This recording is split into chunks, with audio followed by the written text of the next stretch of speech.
জমি সংক্রান্ত বিবাদের জেরে জখম এক দম্পতি সাংসদের দ্বারস্থ। প্রাণে মেরে ফেলার চেষ্টা করা হয় ওই দম্পতিকে। সন্তানকে নিয়ে দেখা করল ওই দম্পতি সাংসদ জ্যোতির্ময় সিং মাহাতোর সাথে। গত শনিবার বিকেল ৩টে নাগাদ ঝালদা থানার পিলাই গ্রামে জগদীশচন্দ্র রজকের জমি দখল করার চেষ্টা করলে বাধা দিতে গেলে জগদীশচন্দ্র রজককে রড লাঠি দিয়ে ব্যাপক মারধর করার অভিযোগ তার খুড়তুতো পরিবার তারাপদ রজক, সূর্যকান্ত রজক, বলরাম রজক সহ কয়েকজন মহিলার বিরুদ্ধে। খবর পাওয়ার পর জগদীশচন্দ্র রজকের স্ত্রী মঞ্জুবালা রজক সেখানে পৌঁছলে তাকেও ব্যাপক মারধর করা হয় বলে অভিযোগ। জগদীশ রজককে সেখান থেকে উদ্ধার করে ঝালদা ব্লক প্রাথমিক স্বাস্থ্যকেন্দ্রে নিয়ে যাওয়া হয়। সেখান থেকে উন্নত চিকিৎসার জন্য পাঠানো হয় পুরুলিয়া দেবেন মাহাতো গভর্নমেন্ট মেডিকেল কলেজ হাসপাতালে। জগদীশচন্দ্র রজকের ছেলে কৃষ্ণপদ রজক থানায় লিখিত অভিযোগ করেন। তার দাবি, এর আগেও তাদের মারার পরিকল্পনা করা হয়। সে সময় থানায় জানানো হলেও কোনো ব্যবস্থা নেওয়া হয়নি। জগদীশচন্দ্র রজক জানান, তারা চরম আতঙ্কিত রয়েছে। জমি দখলের জন্য ওরা প্রাণে মেরে ফেলতে পারে, কারণ এর আগে পিস্তল বোমা মেরে উড়িয়ে দেওয়ার হুমকি দিয়েছে। তাই এখন বিজেপি সাংসদের দ্বারস্থ হয়ে নিরাপত্তাহীনতার দাবি তুলেছে ওই পরিবারটি। যদিও বিজেপি সাংসদ জ্যোতির্ময় সিং মাহাতো দাবি করেন, জেলা পুলিশ প্রশাসন মানুষকে নিরাপত্তা না দিয়ে তোলা আদায় করতেই ব্যস্ত।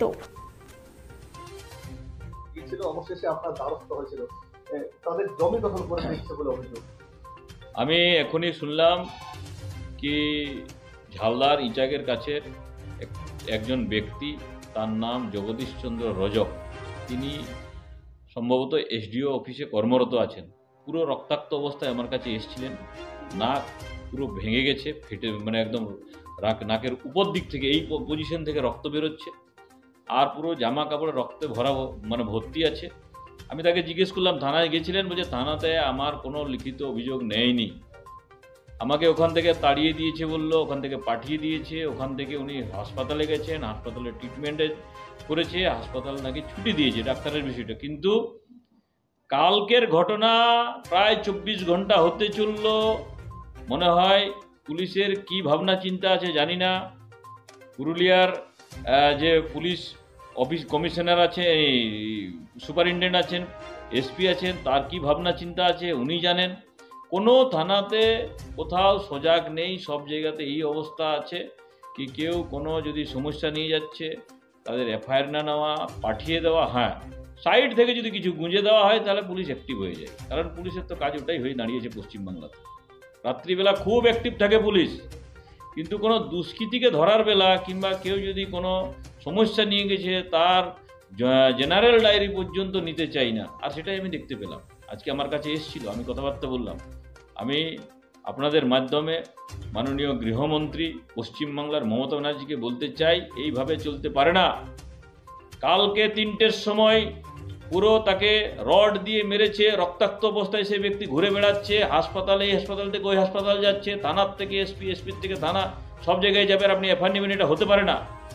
ইমিডিয়েট যদি এর ব্যবস্থা না নেয় তাহলে আমরা ভাবনা চিন্তা করব, আর এর জন্য ভারতীয় জনতা পার্টি আন্দোলন করবে। আমি আসছিলাম সদর হসপিটালের থেকে আমরা এই ইয়াতে আসি, এই এমপির কাছে আমরা দেখা করার জন্য আমি আসছি। গ্রামে ফিরতে কি ভয় লাগছে? হ্যাঁ, গ্রামে ফিরতে ভয় লাগছে, কেননা ওনারা আগেও আমাকে পিস্তল দেখিয়েছে, এখন বোম বলছে আমরা এক বোমে আমরা শেষ করে দিব।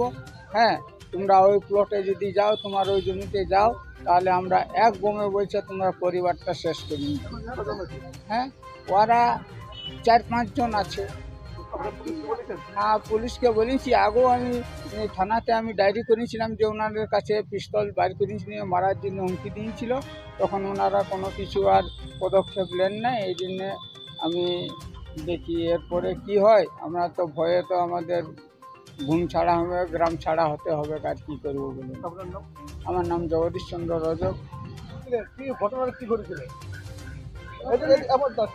ঘটেছিল বলছি, আমাদের একটা বাড়ি জায়গা কিনে আছে।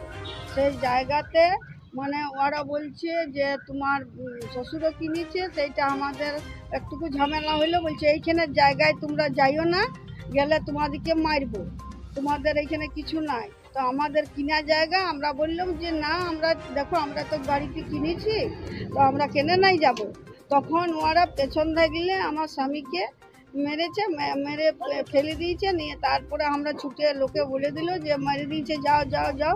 তখন আমি গেলাম, যাইনি, আমাকে তো কাপড়টা ছিঁড়ে দিল, তারপরে ব্লাউজটাও ছিঁড়ে দিল। স্বামীকে কিসে করে মারছে?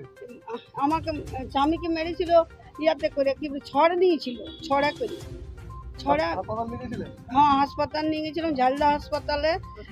ওইখান থেকে ট্রান্সফার করলো, আইসি নিয়ে সদর হাসপাতালে ভর্তি করলাম। সদর হাসপাতাল থেকে ছুটি দিল এখন। পুলিশের কাছে গেছিলেন? হ্যাঁ, পুলিশের কাজ গেছিলাম। পুলিশ বললো যে যাও এইখান থেকে এসে নিয়ে তারপরে কেসটা হবে। কতজন মিলে বাড়ি ছিল? ওটা 3 জনে মিলে। এখন কোথায় এসেছিল তোমরা? আমরা এসেছিলাম সদর হাসপাতাল। তারপরে এখন এসেছি পার্টি অফিস, এমপির সঙ্গে দেখা করতে। যে এটা তো ওরা বলছে যে আমরা আরও কেস করে দেবো অন্য। গ্রামে ফিরতে কি ভয় লাগছে? গায়ে ফিরতে আমাদের ভয় লাগছে। কেন? কেন মারবে না কি করবে, আমার একটি ছেলে, ভয় লাগছে আমাদের।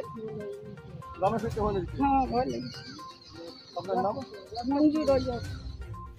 ঝালদা থেকে সঞ্জয় সিং মাহাতোর রিপোর্ট, রূপসী বাংলা মিডিয়া।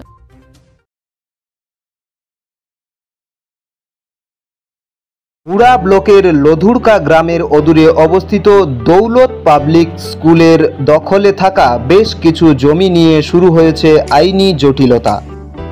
1197 দাগের যে বেলাবহল মৌজা এবং 2239 দাগের যে লধুরকা মৌজা, এই দুটো জমি আপনারা প্লিজ কেউ কিনবেন না, কারণ আপনারা বিপদে পড়তে পারেন, আইনি একটা লড়াইতে পড়ে যেতে পারেন।